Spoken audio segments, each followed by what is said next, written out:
नमस्ते बच्चों। Class 12th का जो दूसरा पार्ट है उसका हम आज 5वां भाग पढ़ने जा रहे हैं। यहाँ पर मैं आपको टॉपिक कवर करने जा रही हूँ, पराग स्त्री केसर संकर्षण।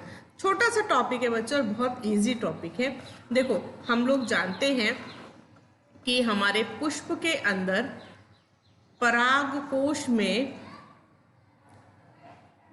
पराग कणों का विकास होता है। ठीक है, अब ये जो पराग कण यहाँ बने हैं, ये पराग कण प्रोसेस का नाम होता है परागण।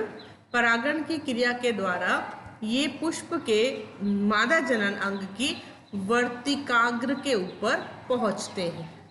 ओके, अब बच्चों आगे की प्रक्रिया क्या होती है? वर्तिकाग्र के ऊपर पहुंचने के बाद में ये जो पराग कण है ये अंकुरित होते हैं।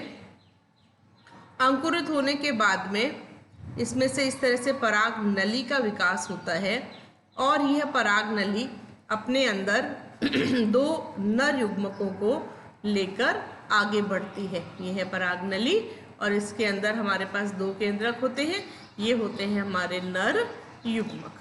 ठीक है, ओके, अंकुरित होता है, नर युग्मक हो गए। अब ये जो दोनों नर युग्मक हैं ये हमारे पौधे के अंदर मादा जनन अंग में जो वर्तिकाग्र क्या अंडाशय है हमारा, इस अंडाशय के अंदर जो हमारा बीजांड उपस्थित है, उस बीजांड के अंदर ये जो पराग नली है ये पराग नली प्रवेश करती है।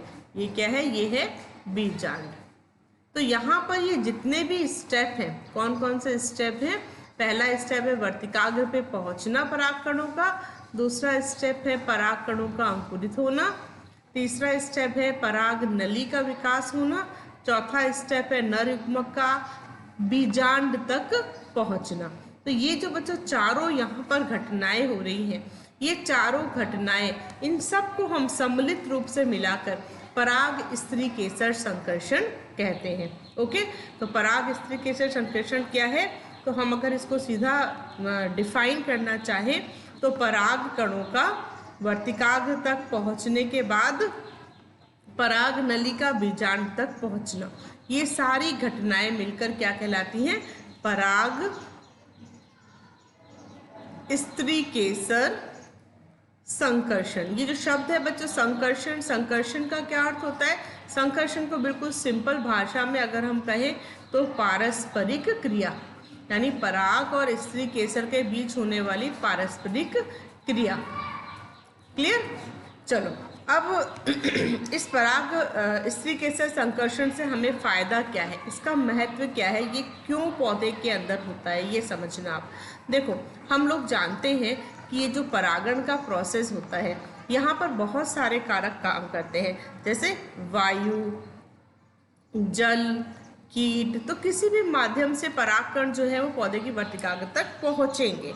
लेकिन अब यहाँ पर एक चीज देखना कि क्या यह बिल्कुल सुनिश्चित होता है कि एक पादप की वर्तिकाग्र के ऊपर, जैसे ये कोई पादप है जिसकी स्पीशीज ए है, ठीक है, स्पीशीज ए है, जाति ए है, तो क्या यह सुनिश्चित है कि इस ए जाति के पादप के ऊपर जो परागकण पहुंचेगा ये परागकण भी ए जाति का ही होगा? क्या ये सुनिश्चित हम किसी भी तरह से कर सकते हैं? तो नहीं कर सकते बच्चों। इस पौधे के वर्तिकाग्र के ऊपर जो परागकण पहुंचते हैं वो अलग अलग तरह के होते हैं, अलग अलग पौधे की प्रजातियों के होते हैं, है ना। अब ये जो अलग अलग तरह के परागकण पहुंचे, अगर आप सोचो कि ये परागकण यहाँ अंकुरित हो जाए और गलत परागकण के साथ में जो नर युग्मक आ रहा है उसका संयोजन हो जाए मादा युग्मक के साथ में, तो हमें जो नई जाति मिलेगी, नए जो बीज मिलेंगे वो तो कोई संकर प्रजाति के होंगे, तो ओरिजिनलिटी तो खत्म ही हो जाएगी। आ रही ना बात समझ में? सपोज कोई आम का पौधा है, इसकी वर्तिकाग्र के ऊपर मान लेते हैं हम कोई टमाटर के पौधे के परागकण पहुंच गए और सपोज ये परागकण अंकुरित हो गए और यहाँ निषेचन की क्रिया हो गई, तो जो नया बीज मिलेगा हमें, उस बीज के अंदर तो आम और टमाटर दोनों के गुण आ जाएंगे, है ना। तो ये तो कोई एक संकर प्रजाति मिल जाएगी। तो अगर ऐसा प्रकृति के अंदर होने लग जाए तो ओरिजिनल चीज़ें तो गायब ही हो जाएंगी, तो ऐसा प्रकृति के अंदर नहीं होता। इसको रोकने के लिए ही ये पराग स्त्रीकेशन संकर्षण की क्रिया होती है। तो ये क्या सुनिश्चित करता है, इसका महत्व क्यों है, यह सुनिश्चित करता है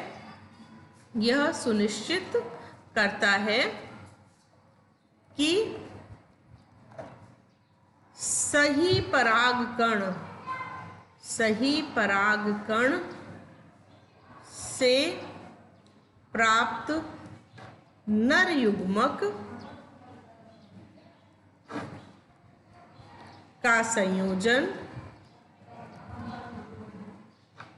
मादा युग्मक के साथ हो।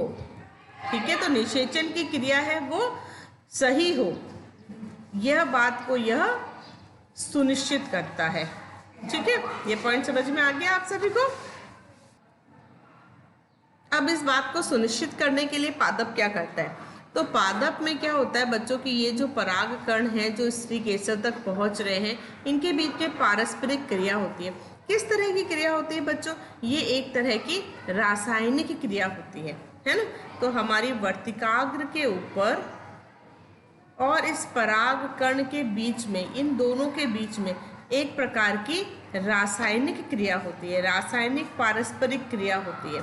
और इस रासायनिक क्रिया के फलस्वरूप ये जो वर्तिकाग्र है, ये वर्तिकाग्र पहचान करती है। वर्तिकाग्र क्या करती है, पहचान करती है।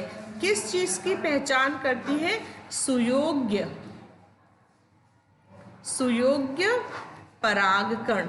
अगर परागकण जो है वो सुयोग्य है, सुयोग्य मतलब उसी जाति का है, तो वो यहाँ पर अंकुरित हो जाएगा। ठीक है, अंकुरित हो जाएगा और आगे की सारी घटनाओं को पूरा करेगा। ठीक है, और अगर यह परागकण सुयोग्य नहीं है, अगर ये अयोग्य परागकण है, तो उसको भी वर्तिकाग्र पहचान लेगी कि भाई ये अपनी जाति का नहीं है, दूसरी जाति का परागकण है। तो वर्तिकाग्र क्या करेगी, आगे वाली घटनाओं को रोक देगी। आगे वाली घटनाओं से यहाँ क्या आशय है बच्चों, आगे वाली घटनाओं से आशय क्या है कि यह पहला काम क्या होगा, पराग नली का अंकुरण होगा ही नहीं। अगर गलती से पराग नली का अंकुरण हो गया तो वो पराग नली की वृद्धि को रोक देगा। अगर मान लो पराग नली की थोड़ी बहुत वृद्धि हो भी गई तो अंततः वो बीजांड के अंदर पराग नली के प्रवेश को रोक देगा। ठीक है, तो अगर परागकण अयोग्य है तो वर्तिकाग्र और परागकण के बीच में रासायनिक क्रिया होगी, जिससे वर्तिकाग्र पहचान करेगी और आगे घटित होने वाली सभी घटनाओं को रोक देगी। तो इस तरह प्रकृति के अंदर सही परागकणों से ही सही जो बीजांड है उसके अंदर सही नर युग्मक पहुंचे, इसको सुनिश्चित करने के लिए पराग स्त्रीकेशन संकर्षण पारस्परिक क्रिया होती है। आपको वीडियो आशा करती हूँ समझ में आ गया होगा। मिलते हैं नए वीडियो में, बाय।